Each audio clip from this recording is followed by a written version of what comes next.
was impossible not to notice.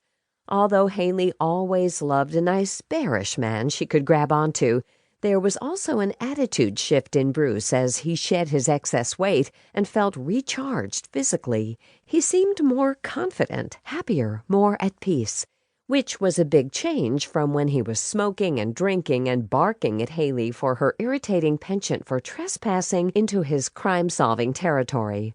No, the new Bruce was far more palatable and, dare she say, sexy. Hayley stuffed another handful of gummy bears into her coat pocket for the 5-minute ride home. She promised to prepare a healthy meal for herself and the kids tonight, whenever they got home. She rarely saw them anymore. Gemma was home from the University of Maine in Orono, continuing her work-study program at the office of Dr. Aaron Palmer, Hayley's ex-boyfriend and the town veterinarian. Dustin, an aspiring filmmaker, was off wheeling and dealing, scouting locations and casting his next opus, as if the small town of Bar Harbor, Maine, was actually his own personal East Coast version of Hollywood. As Hayley pulled into her driveway, chewing on her last gummy bear, her jaw dropped open, and the last bit of the rubbery candy toppled out of her mouth and into her lap. She couldn't believe her eyes. Right there on the front porch were 2 jack-o'-lanterns that had not been there when she left for work that morning. The kids hadn't been home all day. She knew that for a fact, since she had spoken to both of them less than an hour ago. One of the pumpkins had been expertly carved into the face of Batman. The other was a dead-on caricature of Harry Potter. Batman was Dustin's favorite fictional character from childhood. Harry Potter was Gemma's. Hayley felt her heart beating faster, ready to burst out of her chest. There was only one person in the world who could have left those jack-o'-lanterns on her front porch. Her ex-husband, Danny. He used to carve those exact same drawings every year for the kids when they were little.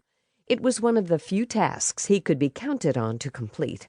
Hayley jumped out of her car and ran to the porch to inspect the pair of jack-o'-lanterns up close. They were definitely Danny's handiwork, which could only mean one thing.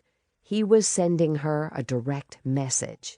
Danny was letting her know he was back in town, which in Hayley's mind was hardly a good thing, because whenever Danny Powell showed up, trouble soon followed.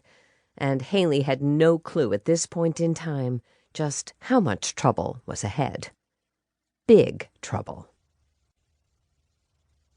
Chapter 2. When Hayley pulled up to the ramshackle cabin tucked in the woods of Tremont, on the other side of the island from Bar Harbor, she saw smoke wafting from the chimney. She knew her ex-husband Danny's Uncle Otis was home, and as she stepped out of her car, there was no mistaking the screaming, wailing animal cry of Axl Rose from Guns N' Roses, Danny's favorite band, being blasted from inside. That was all the proof she needed.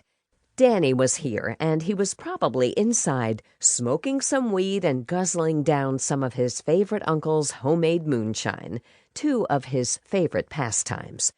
Otis was the one who taught Danny how to carve pumpkins when he was a kid.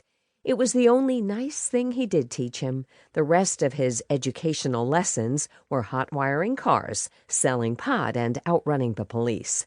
Hayley had always been attracted to the bad boys when she was growing up, until she actually ended up marrying one. After 10 years of marriage to Danny, she was officially cured. But he wasn't all bad. He did have a few good points. He fathered 2 wonderful children, and he loved them to bits. He worshipped those kids and would do anything for them. Danny definitely had a soft, gooey center. He also sported rugged good looks and was a sweet-talking charmer, both of which he maximized to his full advantage. He would screw up time and time again with one scheme or another, and then, when his back was against the wall, he would pour on the charm and flash that high-wattage smile. Hayley, not to mention almost everybody else in town, would fall for it ad nauseum. Hayley would find herself saying, "I think he's finally maturing," or "this time he's really going to change," and inevitably she would wind up disappointed and heartbroken. After they divorced and he moved to the Midwest, their relationship improved